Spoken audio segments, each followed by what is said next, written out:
semuanya. Firman Tuhan hari ini terambil dalam Yohanes 15 ayat 7. Saya akan bacakan ya.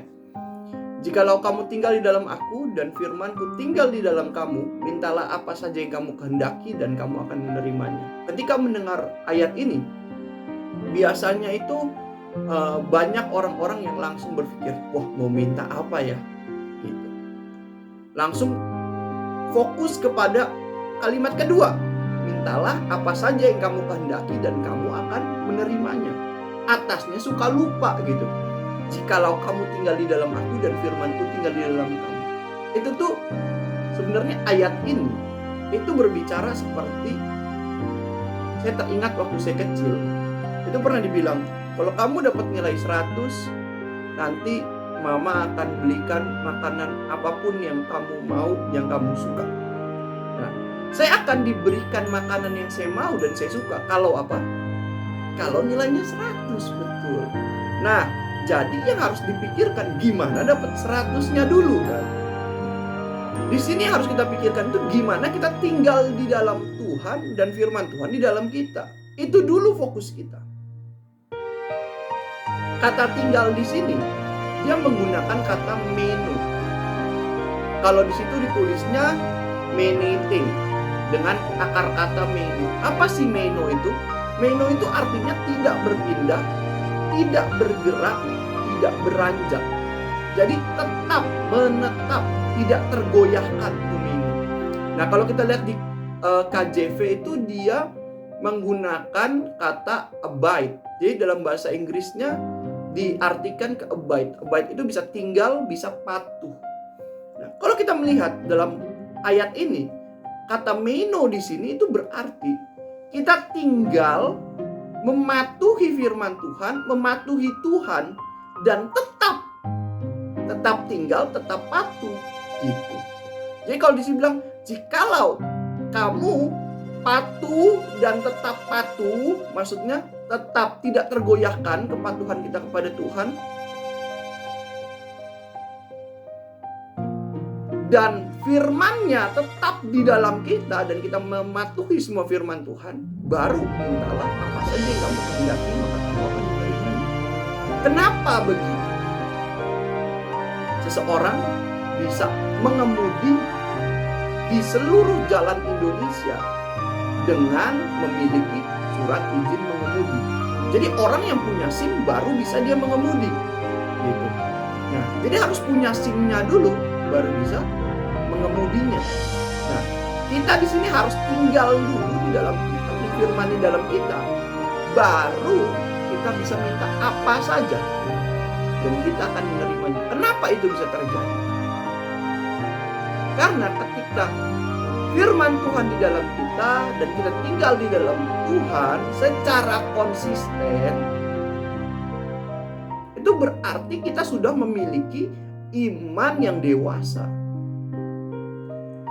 Enggak mungkin iman yang dewasa itu hidupnya kadang-kadang bertobat, kadang-kadang kumat.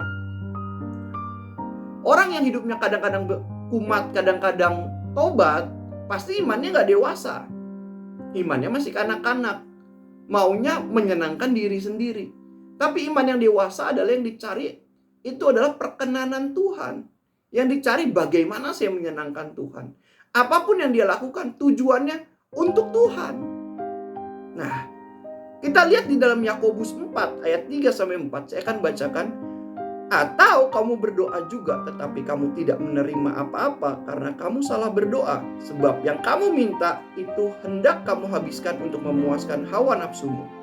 Hai kamu orang-orang yang tidak setia, tidakkah kamu tahu bahwa persahabatan dengan dunia adalah permusuhan dengan Allah? Jadi barang siapa hendak menjadi sahabat dunia ini, ia menjadikan dirinya musuh. Di sini dikatakan atau kamu berdoa juga tetapi kamu tidak menerima apa-apa karena kamu salah berdoa. Nah, kenapa bisa salah berdoa? Apakah kata-katanya yang salah? Atau caranya yang salah? Tentu tidak. Tapi yang salah adalah motivasinya. Kenapa? Sebab kamu minta itu hendak kamu habiskan untuk memuaskan hawa nafsumu.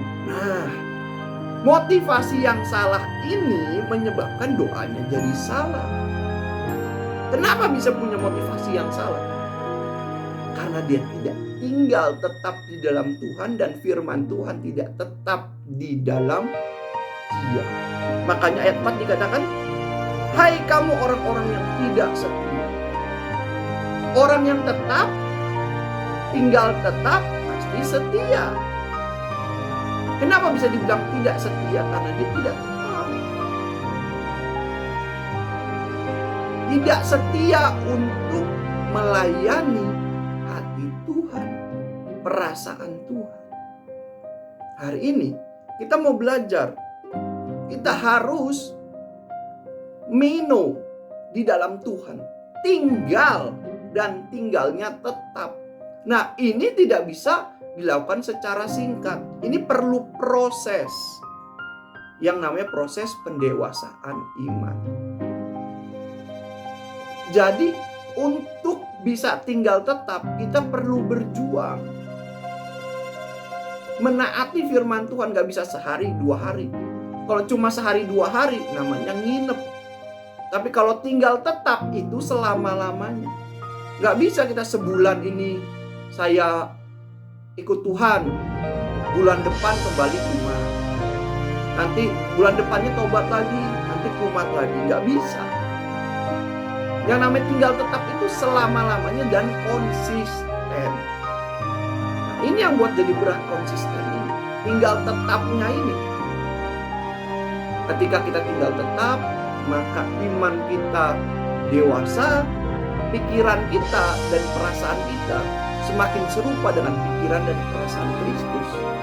Setelah pikiran kita, perasaan kita, tingkah laku kita, keinginan kita selaras, setujuan dengan Kristus, maka di situ kita baru bisa meminta apa saja dan akan diberikan kepada kita. Kenapa itu bisa terjadi? Karena permintaan kita pasti sesuai dengan kehendak Tuhan. Kalau pikiran kita, perasaan kita sudah selaras dengan Tuhan, pasti keinginan kita juga selaras dengan Tuhan. Nah, ketika memiliki kedewasaan seperti itulah, baru kita bisa meminta apa saja kepada Tuhan dan akan diberikan. Tapi kalau kita tidak tinggal di dalam Kristus dan firman-Nya tidak tinggal di dalam kita, tidak meno, tinggalnya menetap, cuma nginep, ya ini yang terjadi. Kamu berdoa gak dapat apa-apa. Kenapa? Karena kamu salah berdoa. Kamu berdoa untuk memuaskan nafsumu. Hai orang-orang yang tidak setia, orang-orang yang tidak tinggal tetap. Kenapa? Karena dia mencintai dunia. Karena percintaan dengan dunia adalah permusuhan dengan Allah. Tapi kalau kita sudah tinggal tetap, punya pikiran, kehendak yang sama dengan Allah, selaras dengan Allah, maka permintaan kita pun tidak akan mencintai dunia, tapi permintaan kita akan semakin bertujuan untuk mencintai Allah. Demikian firman Tuhan. Semoga bisa memberkati kita semua. Tuhan Yesus memberkati.